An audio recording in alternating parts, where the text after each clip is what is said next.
నేను అడుగుతా ఉన్నా అసలు చంద్రబాబు నాయుడు గారిని, అసలు అయ్యా చంద్రబాబు, అసలు ఎవరిదయ్యా గొడ్డలి పార్టీ అని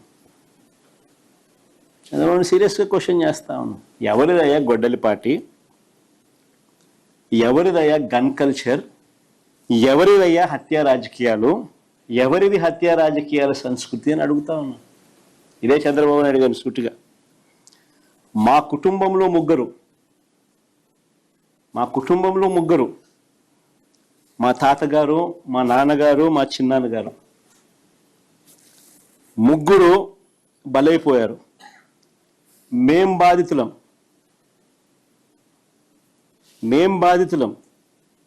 కానీ మాపైనే వీళ్ళు తప్పుడు రాజకీయాలు చంద్రబాబు నాయుడు గారు చేయిస్తారు. మా తాతగారు రాజారెడ్డి గారిని చంపింది ఎవరు అని అడుగుతా ఉన్నా చంద్రబాబు నాయుడు గారిని. టీడీపీ వాళ్ళు కాదా? ఈ ఘటన చంద్రబాబు ముఖ్యమంత్రిగా ఉన్నప్పుడు కాదా జరిగింది అని అడుగుతా ఉన్నా.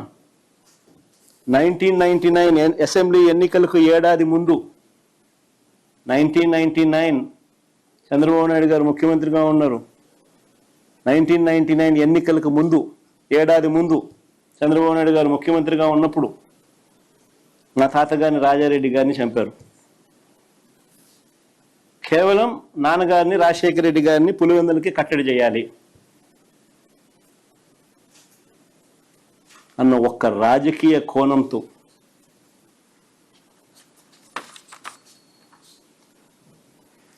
ఆ కేసులో దోషులను బరితెగించి హైదరాబాద్ తెలుగుదేశం పార్టీ సెంట్రల్ ఆఫీస్లో ఎన్టీఆర్ ట్రస్ట్ భవన్లో పెట్టి అధికార దుర్వినియోగం చేసి వాళ్ళని రక్షించినారు, జైలుకు కూడా పంపకుండా.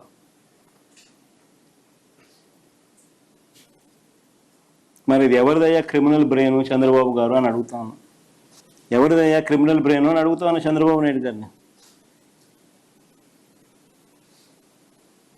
మా నాన్నగారి విషయంలోనూ అంతే.